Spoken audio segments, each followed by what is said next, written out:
Harry looks meaningfully at Amanda, then he starts to put his duffel bag into the trunk. Sally's stuff is there, suitcases, stereo speakers, a small TV. Call me. I'll call you as soon as I get there. Call me from the phone. I'll call you before that on a landline. I love you. I love you. They start kissing again. Sally's waiting. She hits the horn. Harry and Amanda break apart. Sorry. I miss you already. Bye. Bye. Harry gets into the car and pulls away. Exterior car day. The car is headed down the road. Sally's driving. Harry's in the passenger seat. He takes out a bunch of grapes and he starts to eat. I have it all figured out. It's an 18-hour trip, which breaks down into 6 shifts of 3 hours each. Alternatively, we could break it down by mileage. So there's a map, an advisor, there are large locations where we can change shifts. Great. No, I don't eat between meals. Harry spits a seed out the window, but the window is not down. He's stuck there. I'll roll down the window. You're a genius. They sit in silence for a little while. Why don't you tell me the story of your life? The story of my life? Got 18 hours to kill before I hit New York. Well, the story of my life isn't even going to get us out of Chicago. I mean, nothing's happened to me yet. That's why I'm born in New York. So something had happened. Yeah. Like what? Like I'm going to journalism school, so I can become a reporter. So you can write about things that happen to other people. Well, yeah, that's one way to look at it. Okay, so suppose nothing happens to you. So suppose you live there your whole life and nothing happens to you, and you never meet anybody, and never become anything, and finally you die one of those New York deaths where nobody even notices for 2 weeks until the smell drifts into the hallway. Sally stares at Harry. He spits a grape seed out the window. It's down this time. She looks back at the road and they pull out onto the highway. Man mentioned you had a dark side. That's what you wrote to me. Your dark side? Sure. Why? Don't you have a dark side, no? You're probably one of those cheerful people who dots her eyes with little birds. I have just as much of a dark side as the next person. Oh, really? Yeah. When I buy a new book, I read the last page first. That way, if I die before I finish, I know how it is. That, my friends, is a dark side. That doesn't mean you're deep or anything. I mean, yes, basically I'm a happy person. So am I. And I don't think that there's anything wrong with that. Of course you do. You're too busy being happy. Do you ever think about death? Yes. Sure you do. A fleeting thought that drifts in and out of your transom of your mind. I spend hours, I spend days. And you think that makes you a better person? Look, when the shit comes down, I'm gonna be prepared. And you're not. That's all I'm saying. Okay, and in the meantime, you're gonna ruin your whole life waiting for it. They steer up highway. The car is out there. They've been driving for a while. It's dusk. Harry is behind the wheel now. You're wrong. What? I'm not wrong. You're wrong. Why did she get on the plane? I don't think she wants to stay. You're telling me you'd rather stay with Eric LaSalle, the Elon of hair, than go to Zamunda with Eddie Murphy? I don't want to spend the rest of my life in Zamunda wiping elephant shit off my shoes. That probably sounds snobbish to you, but I don't. Exterior dining parking lot night. They pull into the parking. So you'd rather be in a passionless marriage And the first lady of Soul Glow. than live with a man you had the greatest sex of your life with just because he owns a Jerry curl factory? Yes. And so would any woman in their right mind. Women are very practical. Lisa McDowell was absolutely correct in choosing the Elon Musk of hair. I forgot with all those flies. Are you kidding me? I understand. Harry and Sally get out of the car and walk inside the diner. What? Nothing. What? What? Forget about it. What? Forget about what? It's not important. No, come on, just tell me. Obviously, you haven't had any good dick yet. Interior diner night. They come in from the outside. A hostess is waiting there to see them. over there? Yes, I have. No, you haven't.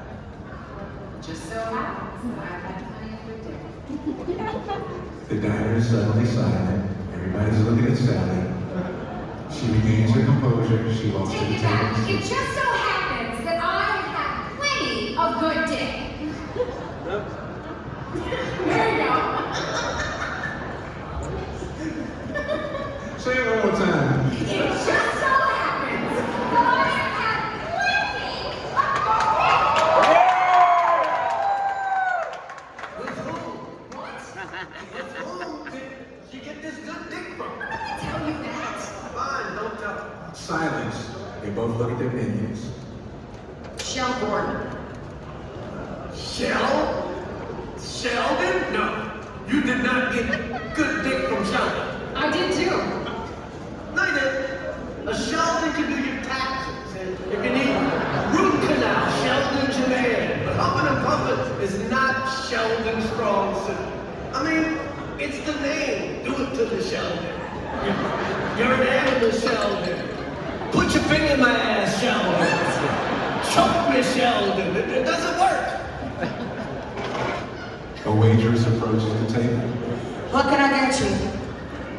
I'll have a number 3. I'd like the chef salad, please, with oil and vinegar on the side and the apple pie a la mode. Chef and an apple, alamo. But actually, I'd like the pie heated, and I don't want the ice cream on top. I want it on the side. And I'd like strawberry instead of vanilla, if you have it. If not, then no cream, just whipped cream, but only if it's real. If it's out of the can, then nothing. Not even a pie? No, just the pie. But Like then this not joke heated. is a secret. Uh-huh. As the waitress leaves, Harry stares in disbelief at Sally. What? Nothing. Nothing. So how come you broke up with Sheldon? How do you know I broke up with Sheldon? Because if you didn't break up with you wouldn't be with me. You'd be off with big Sheldon. Okay, first of all, I am not with you. And second of all, it is none of your business why we broke up. You're right. I don't want to know. Well, if you must know. It was because he was very jealous and I had these days of the week underpants. I'm sorry. I need a ruling from the judges. Days of the week underpants. Yes, they had the days of the week on them and I thought they were sort of funny. And one day he said to me, "You never wear Sunday. It's all suspicious. Why was there no Sunday? Where was Sunday? Where had I left Sunday?" And I told him, but he didn't believe me. What? They don't make Sunday Why not? because of God. He just stares at her. We cut to after the meal. Now she's figuring out the check on her calculator. Okay, so 15% of my share is $96.90. That leaves $7. He's still looking at her. She notices. What? Wait, do I have something on my face? Very attractive. Thank you. Maybe you understand how attractive you are. Well, maybe she doesn't think I'm attractive. No, I don't think it's a matter of opinion. You are attractive. Okay. Amanda is my friend. Sally gets up. She starts to leave. Harry throws some money on the table. He goes after her. So? So, you're going with her. So? So, you're coming on to me. Exterior dining parking lot night. They walk outside towards the car. No, I wasn't. I mean, what? A man can't say a woman is attractive without it being a come on? All right. Let's say, for the sake of argument, that it wasn't come on. What do you want me to do about it? Take it back? Okay, I take it back. You can't take it back. Why not? Because it's already out there. Oh, jeez. What are we supposed to do? Call the cops? It's already out there? Just let it lie. Let it lie, okay? She gets into the driver's seat. He gets in. Great. Let it lie. Right. It's the policy. That's what I always say. Let it lie. What's the night I won't tell him? See what I did? I did not let it lie. Harry. I said I would, and I did. Harry. Went the other way. Harry. What? We are just going to be friends, okay? Friends. It's the best thing. Exterior, the car's on the freeway. It's night. Just a bit later, they're driving along. You realize, of course, we can never be friends. Why not? Well, what I'm saying is, that this is not a come on in any way, shape, or form. Is that a man and a woman can't be friends because the sex part always gets in the way. It's not true. It's not. I have a number of men friends, and there's no sex involved. No, you don't. Yeah, I do. Not with that ass. Oh, you don't? Yes, I do. You only think you do. You're saying I'm having sex with these people without my knowledge? No, what I'm saying is they all want to have sex with you. They do not. Do too. They do not. Do too. How would you know? Because no man can be friends with a woman he finds attractive.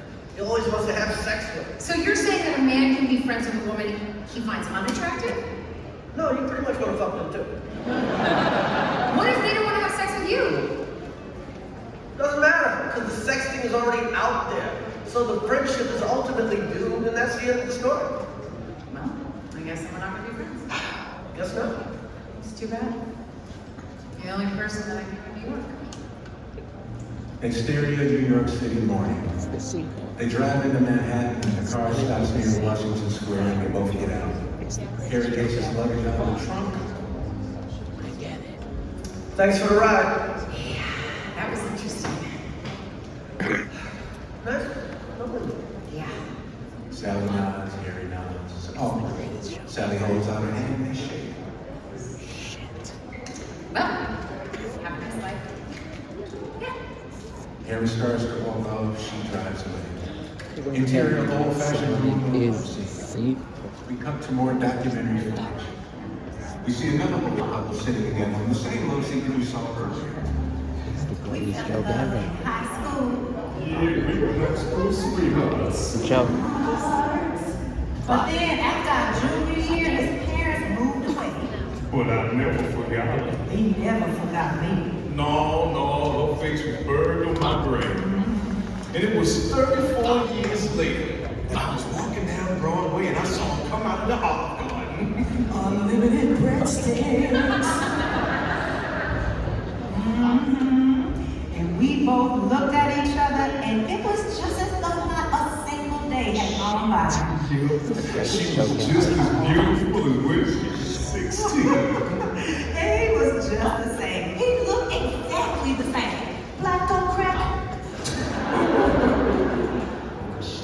Exterior airport. It's now 5 years later. We see a couple kissing. The woman is Sally at 26. She looks great, stylish young woman. She's kissing another man. His name is Joe. Then we see Harry running through the airport. He's got on a suit, tie, briefcase. He sees his couple kissing those guys and he stops, backs out, recognizes them, still kissing. Harry gets slowly closer, looks at him, just from an angle. Finally, Sally and Joe go, hey, what the hell's going on here? They look and they see Harry.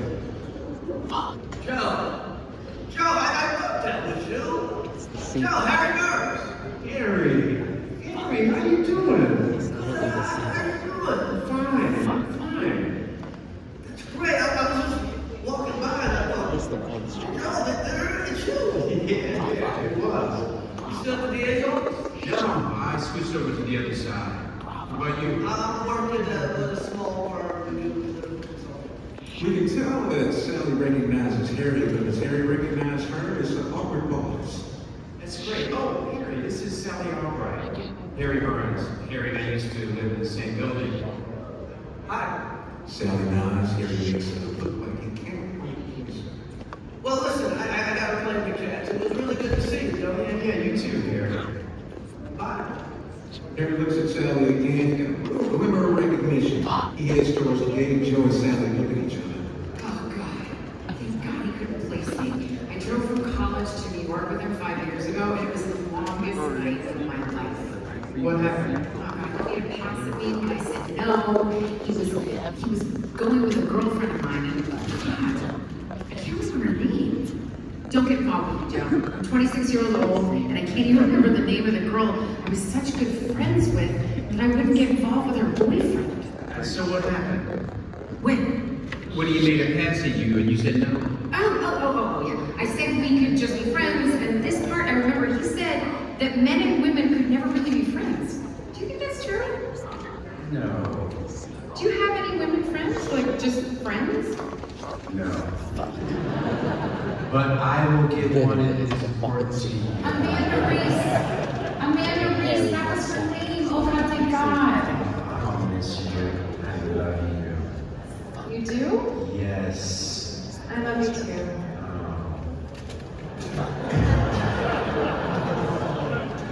Cut to airplane day. They kiss again. Now we're inside the plane, mid-flight. Sally's in the middle seat and the flight is crowded. She's staring into the middle distance. She's got a little smile on her face, still thinking about Joe. There's a man next to her on the aisle in her row, but in back of her in the aisle seat, you just hear her. His head pops up, he's trying to play Sally, right? A flight attendant comes down the aisle with a drink card, asks Sally for a drink. Do you have any Bloody Mary mix? Yes. Oh, no, wait. Okay, here's what I want. Regular tomato juice. Fill it up about 3/4 and then add like a splash of Bloody Mary mix. Just a splash and like a little piece of lime, but on the side. Harry pops up behind him, the man in the aisle watches him. University of Chicago, right? Yes. Did you look this good at the University of Chicago? No.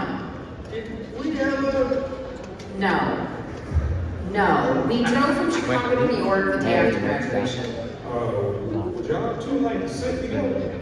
Great! Thank you. He's in the seat before the guy can stop talking. You were a good friend of Oh my goodness. I can't believe you can't remember her name. What do you mean? I can remember Amanda, right? Amanda Rice. Reese. Reese, right? That's what I said. What happened to her? I have no idea. You have no idea? You were really good friends forever. We didn't make it because you were such a good friend. We went with her. And was it worth it? This sacrifice for a friend you don't even keep in touch with? Harry, you might not believe this, but I never considered not sleeping with you a sacrifice. Fair enough. You were going to be a gymnast? A journalist. Right, that's what I said. And? I am a journalist. I work at the news. Great, and you're with Joe. Well, that's great. Been together, what, 3 weeks? A month. Wait, how did you know that?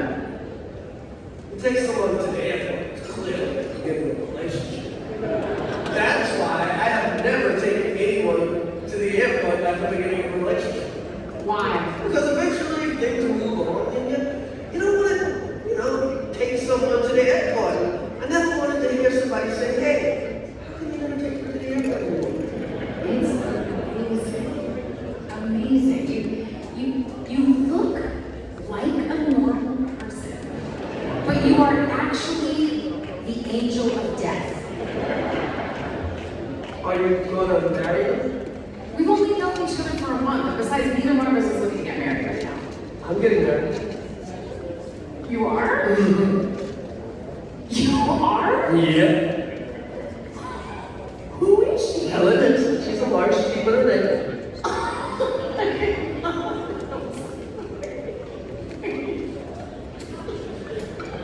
Yeah! What's so funny? Yeah! What's so funny about that? It's just so optimistic of you, Harry. Well, you'd be amazed what falling madly in love can do for you. Well, it is wonderful. It is so nice to see you embracing life in this manner. Plus, you just get tired at a certain point of the whole thing. What whole thing? The whole single guy thing. You meet someone, you have a safe lunch, you decide, you like each other enough, move it together. You go dancing, you do a white man's overbite, you go back to her place, you have sex, and the minute you finish, you know what goes through your mind? How long do I have to lie here and hold her before I can check my phone and go? Is 30 seconds long enough? That's what you're thinking? Is that true? Yeah! So I can make an excuse to leave. You know, all men think like that. How long do you like to be held after? All night? Right? See, that's the problem. Somewhere between 30 seconds and all night. That's your problem. I don't have a problem. Yeah. Wow. Come to the plane landing. Then inside the airport, Sally is standing on a moving sidewalk with her luggage. Harry comes up and says, Stand up. Yes. Would you like to have dinner? Just friends? I thought we met with your friends. What did I say? On the ride to New York. No, I didn't say that. Yes, that's right. They can't be friends unless both of them are involved with other people. Then they can. This is amendment to the earlier one. If two people are in a relationship, the pressure of possible involvement is limited. You know, that doesn't work because what happens then is the person you're involved with doesn't understand why you need to be friends with the person you just friends with. Like it means something is missing from the relationship. Why did you have to go outside and get it? And when you say, no, it's not true. That's what's missing from the relationship. The person you're involved with then accuses you of being secretly attracted to the person you're just friends with, which you probably are. I mean, come on. Who would care? Let's face it. Which brings us back to the earlier rule or the amendment, which is men and women can't be friends. So what does that mean? Harry, What? goodbye. Okay. They started walking awkwardly down the sidewalk. I'll stop walking. I'll let you go. She keeps walking, then we cut back to a documentary shot of a new holy couple. We were married 40 years ago. We were married 3 years. We got a divorce. Then I married Marty. But first you lived with Barbara. Right, Barbara. But I didn't marry Barbara. I married Marty. He's a hoe. Yeah, then he got a divorce. Right. But then I married Katie. Yeah, another divorce. Then a couple of years later, at Eddie Calico's funeral, I ran into her. I was with some girl I don't even know. Name was Roberta. Right, Roberta. But I couldn't take my eyes off you. I remember I snuck over to her and I said, what did I say? You said, what are you doing after?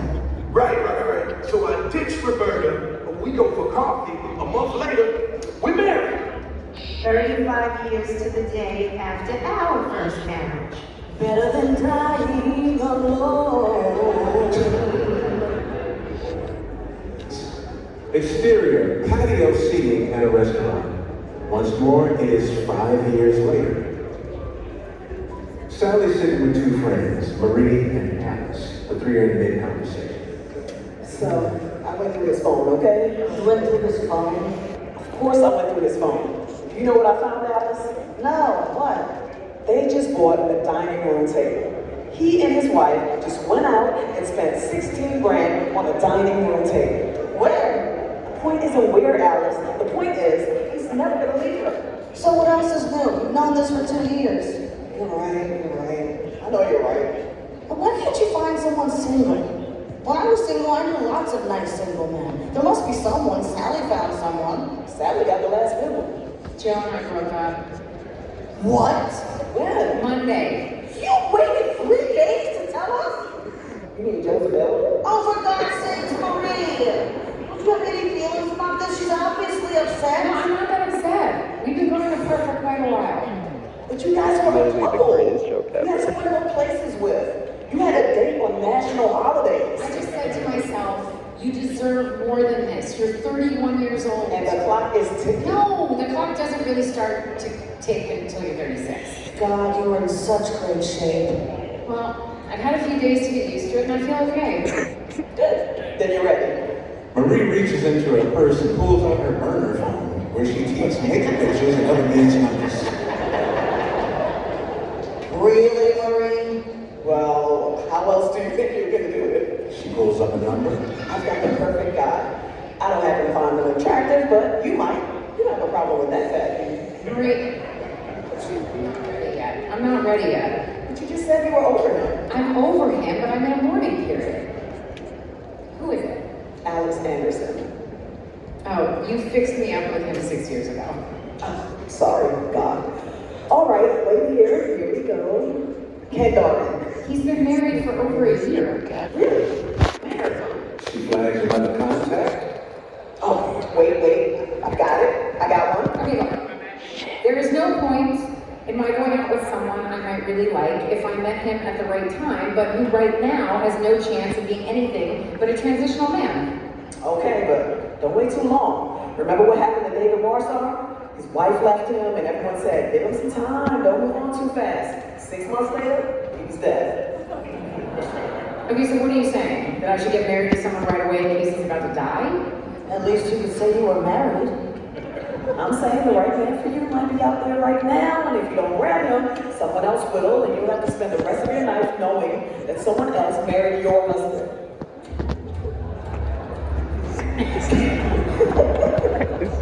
Exterior football stadium day. A wave is in progress. It sweeps around the stadium and passes by Harry and his friend Jess. Sitting in the second deck surrounded by the fans, Harry is really despondent. When did this happen? Friday, Helen comes home from work and says, I don't know if I want to be married anymore. Like it's the institution, you know, like it's nothing personal. It's just something she's been thinking about in a casual way. And I'm calm. I say, why don't you take some time and think about it, you know? Don't rush into anything. Yeah, right. Next day she says, I thought about it, and she wants a trial separation. She just wants to try it, she says. But we can still date. Like, this is supposed to cushion the blow. I mean, I got married so I could stop dating. So I don't see where we can still date is a big incentive, since the last thing you want to do is date your wife who's supposed to love you. Which is what I'm saying to her when it crosses my mind that maybe she doesn't. So I say to her, don't you love me anymore? You know what she says? I don't know if I ever loved you. Nigga, no.